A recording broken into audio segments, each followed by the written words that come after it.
Your shopping habits are keeping you poor, whether you realize it or not, baby. And you can ask me how I know, because this used to be my life. My paycheck was gone before I even hit my account because I had spent it on everything else, you know? Yes, I had money to pay bills. Yes, I had the essentials. But I was already starting each month in a negative. And I just hated that feeling. And I had that conversation with many of my clients. And I realized that, like, we need to talk about what we're doing and what we can do better so that this isn't taking over our lives and we can actually live the dream life that we've always imagined, baby. So we're going to talk about 5 things on this video and 5 things you can do moving forward. So before I get into it, hey girl, hey, my name is Jocelyn and I'm the founder of Maximize Money, where I teach 9-to-5 earning women how to create and afford their dream lives with their 9-to-5 income so that they can do more of what they love without trading their time for it. And as I mentioned, we're going to talk about the shopping habits that are keeping you poor and what you can do instead so that you can still live your best life, be cute, do all the things, but actually confidently be able to afford them, okay? So the first thing is to limit your time on social media, y'all. We are constantly being influenced by social media, between these ads that you may not even be following the company. I get Shein ads all the time. I'm not even following Shein.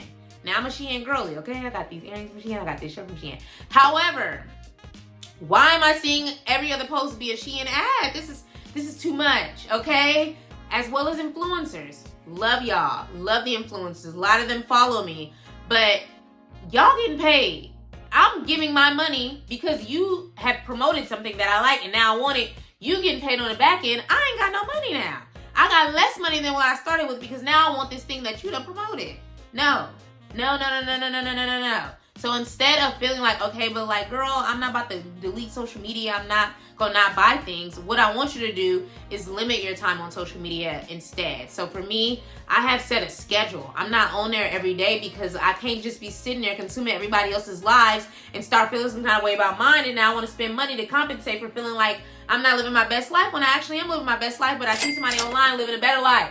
But what you don't know is what they have to do to get it. What you don't know is the debt that they might be carrying. What you don't know is what's happening behind the scenes to even live this life that they're portraying. Okay? People with their highlights on social media, myself included, baby. You don't know when I'm down and out. I'm going to talk about paying off my debt. I'm going to talk about, buying a home and all the struggles associated, but it's now behind me. It's different. So limit your time on social media, baby. Create a schedule. Like, put in your phone, like, a max time. And you can do it on social media as well. I think like they will kick you out if you set it up like, okay, my max time on social media is 1 hour. So like I get alerts now. Like when I'm approaching, like I set aside 2 hours because I'm only on there like 3 days out the week. Like I give myself 2 hours across all of my social platforms, which is TikTok and Instagram primarily.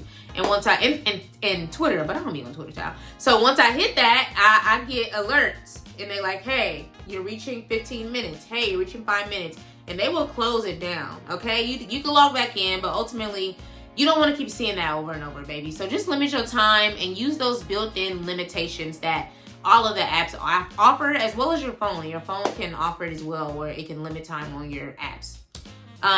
The second way that your shopping habits are keeping you poor is that you have all of the shopping apps on your phone, okay? Why do you have Shein and Amazon and Fashion Nova and Pretty Little Thing? It's too much. Of course you're going to be swiping through. You're going to say, oh, let me see what Shein got. Or they emailed you like, hey, girl, we having a sale. Or they text you, okay? I don't have Fashion Nova. I've never purchased from them. But people always are cracking up online about how like they always sending you text messages right when you said you're going to start saving money. And they sending them for any old willy-nilly moment, So, like, delete the apps, okay? Because you're going to be more enticed to swipe through. They already got your information locked in. Like, it's easier to just spend. So, like, remove that barrier. And if you do need to go buy stuff, because, hey, my birthday coming up. And I'm getting a whole new Shein haul, okay? But I have to log into my computer to actually get this stuff. I've never downloaded the Shein app because I already know how I am, okay? I'm going to be cute for my birthday, but it ain't something I need to be cute for on this random Friday that I'm recording this video. No, we got to be strategic, okay? So delete the apps, baby. I'm telling you, it's going to make a difference. And delete your, I won't say delete your Apple Pay, but try to be cognizant of what you're spending it on, okay? I don't use my Apple Pay often. I use it probably like 5% of the time. I actually would rather swipe. And I want to see the alerts of what's happening, because if I see too many alerts, I'm going to feel some kind of way like, well, girl, you ain't never going to reach your saving goal. Girl, you ain't never going to be able to invest more because you spend it all willy-nilly, okay? So delete the apps. the third way that shopping habits are keeping you poor is that you are an emotional spender and you are listening to a emotional spender, okay? But emotional spending is not going to help you all the time. All the time, because that's just more money you spending on stuff that you likely don't need to fulfill some feeling that you're feeling in the moment that you're probably not going to feel in an hour or a day, you know? So what I want you to do instead is find another habit that can allow you to relieve that stress. I personally like to go for walks. You know, I call them prayer walks, where I'll just be outside talking to God. Or I'll listen to some music. Or I won't listen to anything, you know. Or I'll hop on my walking pad. Like, I have to replace that energy with something else. And working out relieves stress, you know. Like, it releases endorphins. And so, like, I don't want to be spending money that I know I need to be using for something else just because I had a rough day, or my coworker pissed me off, or somebody in my family pissed me off, or I'm on my cycle. Like, it could be anything. We are ladies. We always gonna have some reason to be feeling some kind of way. But, like, if we have bigger goals, baby, you gotta put your money to work. You have to put your money to work, and you can't just be emotionally spending just because you had a bad day. You had a bad morning. You had a bad night. Like, we never gonna reach our goals if we don't get serious about addressing our shopping habits and our emotional spending. 4 is, okay, what am I trying to say, y'all? So another shopping habit that is keeping you poor is that you don't have a bigger goal that you're working towards. So, like, if you don't have a plan for your life, you're gonna move through life aimlessly. You know, if you don't have a plan to lose weight, you're gonna just be winging it, trying different things each day because people are promoting different things. If you don't have a plan for your money to pay off debt, then you're just gonna continue to just be blowing the money. Like, you have to have a bigger thing that you're working toward, because that's gonna keep you connected to the vision. And you're gonna say, you know what, does this honor what I said that I wanted to do, which is reach this goal? No, you know. And so for me, I want to be able to make work optional. That's the ultimate big goal. I want to be able to not have to work my 9 to 5 if I don't want to. So that means that I need to be investing. You know, that means that I need to be saving, you know, have a certain amount of money saved, not, you know, $200,000. That's just dumb. I feel like if you have $200,000 sitting around, you need to be investing the majority of that.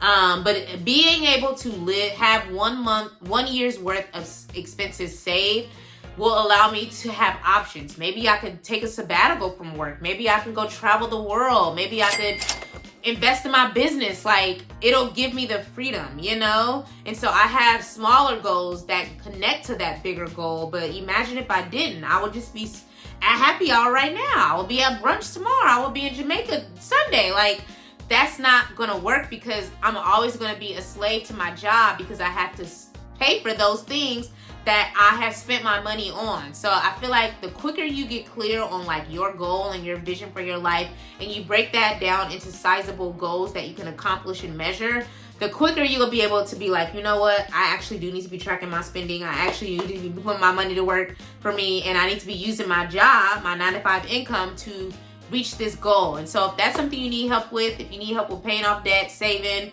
you know, investing, then grab my perfect paycheck routine checklist. It is 6 actionable steps that will help you to put your paycheck to work so that you can reach these money goals, but also still enjoy your life. Like, I'm not someone who says we're gonna be, you know, eating oodles and noodles. We never gonna go out to eat. We never gonna take trips. No, baby, we're gonna live our lives. But our money is gonna be working for us, and we're gonna put the priorities at the top of the list, and then, you know, funnel in the proper order. A lot of us are spending money on the willy-nilly stuff first and not even putting money aside for savings, not investing. Like, you have to renew your mindset, and you have to, like, put your money to work in a strategic order. And I break all of that down in the perfect paycheck routine checklist. And I'm not just talking about this, y'all. I have paid off over $80,000 in student loan debt. I have saved 6 months worth of living expenses. I have been laid off before. I was out of work for 8 months, and I would never want to feel the way that I felt back then. To lose your livelihood, hey, I don't play with my savings no more. I also have started investing. I've been investing for a couple of years, and I finally have been generating over $20,000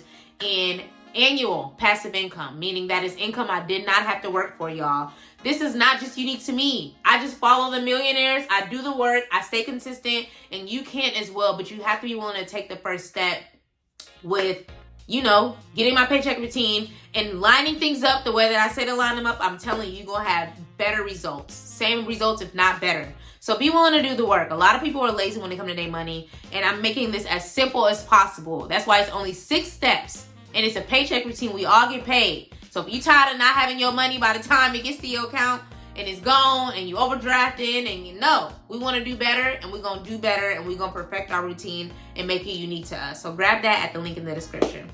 And then the final shopping habit that is keeping you poor is that you are afraid to rewear clothes, baby. Like, I get it if you're an influencer. You may feel like, oh, they already saw me in this. I don't give a... Y'all have likely saw... If you are subscribed to my channel, baby, you have seen these earrings probably 10 times. You have seen this little cute little shirt probably 3 or 4 times. I don't give a damn, okay? Who am I trying to impress? Myself. I am only looking to impress myself. I'm not... You don't come to me for fashion advice, baby. I'm not the fashion girly. I wear what looks cute on my body. I wear what feels good to me. Do not come to me for fashion advice. Yes, I'm cute. That don't mean nothing. It means something. But like, you're not coming to me for fashion advice. So why am I so afraid to wear something? I don't care who saw it. If somebody saw it in Jamaica, guess what? They didn't see it in Houston. If they saw it in Houston, guess what? They didn't see it in New York.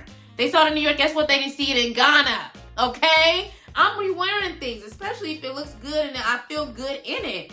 Don't be afraid to rewear stuff, y'all. Start shopping in your own closet before you log into these apps and spend more money that you know should be going to other more important things. And again, that's not to say you should never be shopping, because like I said, I got a whole list running for my birthday trip. I got a whole list running for my birthday. But my birthday only happens once a year, y'all. I haven't bought nothing from no apps or nothing all year. Granted, it's only been a couple of months. I'm recording this, you know, in April, but it doesn't matter, okay? I ain't spent no money on no nonsense, no clothes, no shoes.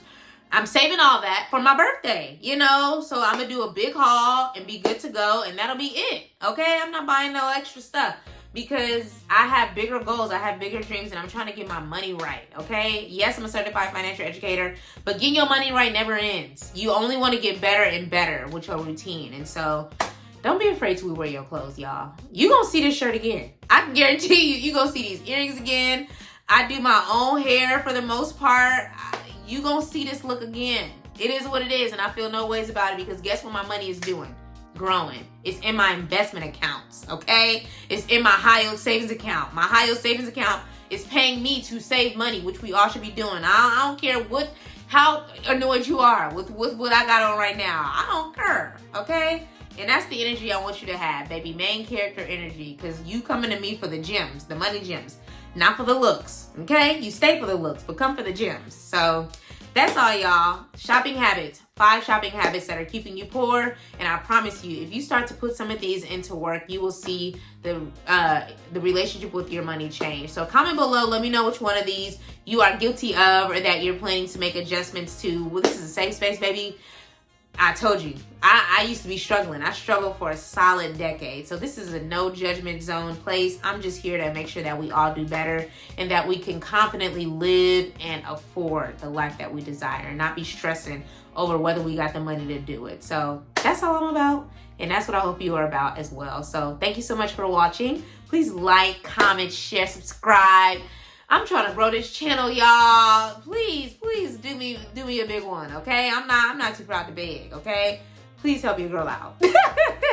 So thank you so much for watching, and I will see you on the next one. Let me know what other topics and tips you all would like me to cover, and I'm sure I'm willing to do it on another video, y'all.